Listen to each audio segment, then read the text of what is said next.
Alright, hey everyone, this is Ash. Welcome back to the King's Speech. So we're getting back around to more of the Akane-Banashi backlog. Also, a lot of other Shonen Jump stuff dropped this weekend. We covered the finale of Kaiju number 8 as well as Spy Family. So a lot of good stuff to check out. If you haven't already, please do like, comment, subscribe, all that good stuff. But without further ado, let us dive into the Akane-Banashi Story 166, Glow. I did love how they did this one like a little magazine cover for Hikaru. With monthly Seiyu Grand Plus, shining talent, always evolving. So yeah, story by Yuki Tsunaga, art by Takamasa Moe. With Rakugo supervision by Kikuhiko Hayashiya, translation Stephen Paul, lettering by Sneer-Ron. We have exclusive interview balancing careers with Rakugo and evolving. Did I do translation? Translation Stephen Paul, lettering by Sneer-Ron. So we pick up where we left off last time with Akane doing like the little death glare again. I wish they just kept kind of like the darkened face effect, because going back to just the plain face, it loses some of the impact because there's not enough contrast with it. And just kind of her glaring doesn't really kind of evoke a sense of like dread or horror with the way it's drawn.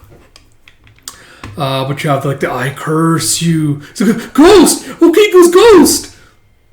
It's like one plate. It's like, look out, she started counting. It's like, so what? Why should I care? It's like, she lost her life because she was a plate short. From what the old man said, there's a hateful curse in her voice when she counts plates. If she counts to 8, you'll have a high fever. And if she counts to 9, and you see like for people in the audience get like all anxious as they're listening to it. It's like, then you perish. It's like the whole room is engulfed in her intensity. She undeniably has the skill to paint the moment in her own colors. But how does it play on TV? Given that this is being broadcast as a variety show, what the audience wants are laughs and entertainment. It's clear that she's dedicating her all to this performance, but... And you have my parents both worked, so was my big brother who looked after me. I assume this is from the perspective of her manager agent. There was a time that he got really into anime. All he did was watch anime all day long.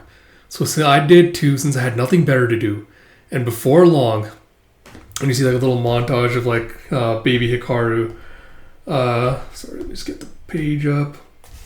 Baby Hikaru just like crawling closer to the TV, like being blown away. It's like, I was the one who was hooked, and it's like, and that was why you became a voice actor. It's like, it certainly played a part, but what really lit a fire under me was my mother. It's like, what do you mean voice actor? You just want to go live in Tokyo, don't you? Besides, that's what folks with real talent do, ain't it? I don't know much, but I know you can't do it. It's like, if I think about it, the driving force that's always motivated me is anger. Diving into competition is just a lot easier than hitting the brakes. It's like 2 plates. It's like, hey, you wanted to see Okiku, didn't you? So take a peek. It's like, no way, I can't do it. I'm too terrified to look. It's like, shut up. We're only here because of you. So open your eyes and look. It's like, no, stop. It's like 3 plates. It's like, yeah. It's like 4 plates, and you see this like beautiful woman just kind of appearing on the thing. And you have a swoon. It's like, no way. It's like, you can't be serious. She's unbelievably gorgeous. That's what they mean by a woman without equal. She's beautiful. How can I say it? She's just beautiful. And you see the audience kind of like roaring with laughter. It's like, what a fine, fine woman. It's like the release from all that tension causes a burst of laughter. Tension and release. The 3 men fled for their lives after this terrifying experience. Like, oh, that was scary. It's like, let's go again tomorrow. They did not learn their lesson.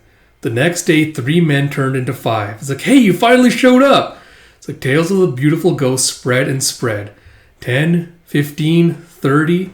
Day by day, the number of men grew, until it was an entire swarm. It seemed that every last man in the city wanted to catch a glimpse of Okiku. It's like, this story is about a ghost feared by all who suddenly gains tremendous popularity. And you have her best qualities are going to shine after this point. It's like anyone would kill for the kind of career you've built already. It's like her career is full steam ahead, but I know the truth behind her tireless efforts, and that anger has always been used to better herself. The fuel that she uses to blossom, the burning passion that drives you, is what makes you glow. Oh, man. So quick thoughts on the chapter. again, like, this is something I pointed out a lot before with the Akane-Banashi, and this is not like a criticism like the story in general, but this is kind of just, again, the limitations you kind of face with an artistic medium like Rakugo being, you know, kind of converted, for lack of a better word, or adapted into a medium like manga, is you're missing out on some of the elements that you normally would, you know, like voice, tone, expressions, all those kinds of things you could typically see a live performer kind of utilizing and using. You really can't get those same effects with reading the story in a manga page, even though, you know, they try to use expressions, art, storytelling, things kind of like get as close to that evocative imagery as they can. But with stories like this, you kind of do see like the limitations of that, where you have like, oh, you know, the audience feeling like all this tension, this and that and things. But if one aspect of the story doesn't work for you, then you can't compensate for with something like, oh, you know, the voice being like hoarse or scary, or the mood, like, you know, like lower lighting or something in an arena where the performance is going on, things like that, that could change and affect the mood, tension and stuff of the story you're telling or the performance you're doing. You can't really evoke those kinds of aspects in Rakugo in like a manga serialized format. So I think that's where kind of the story that Hikaru chose and kind of like the performers, I think that's where it suffers, is you're missing those elements of it. So again, you're kind of being told, the audience is like, oh, this is why it worked, is because of that tension and release, etc., etc. But I think as a reader, I don't feel the same thing as the audience does, so the impact is kind of dampened for me versus if I was watching this performance live. And then apart from that, like, I like that, like this last chapter I talked about, like, you know, I wish we got to know a little bit more about these characters, spend a little bit more time with them. But kind of speedrunning through Hikaru's thing, being like, oh, you know, she got interested in voice acting because of anime. I was like, that's when she got hooked. And being like, oh, her mother was never supportive of her. That's why she, you know, like, anger is the driving force, motivates her. Again, rather than kind of seeing this play out or being told, this is what motivates me, this is the reason I do this, this is what drives me, like, blah, blah, blah, blah, blah. Like, even adding in the thing of like, oh, you know, this specific anime, this performance by this voice actor was what drew me to it, like the way they did this performance, like the way they modulated their tone, like whatever. Adding in those little personal details would do so much more to flesh her out as a character, make me more invested in her story and her struggle.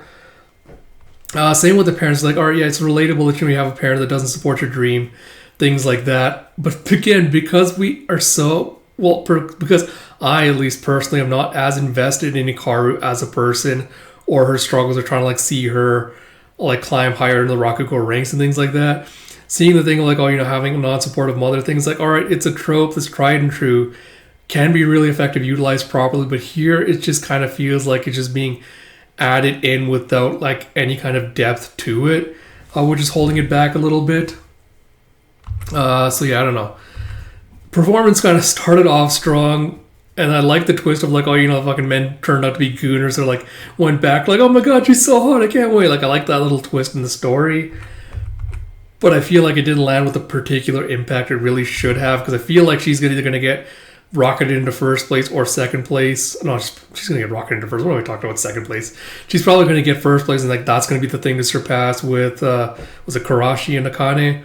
So we'll see where it goes from here, but yeah, like, I mean, strong start, but kind of faltered towards the end. With all that said, I hope you all enjoyed this video. If you did, please do like, comment, subscribe, all that good stuff. And until next time, this is Ash. Talk to you all later.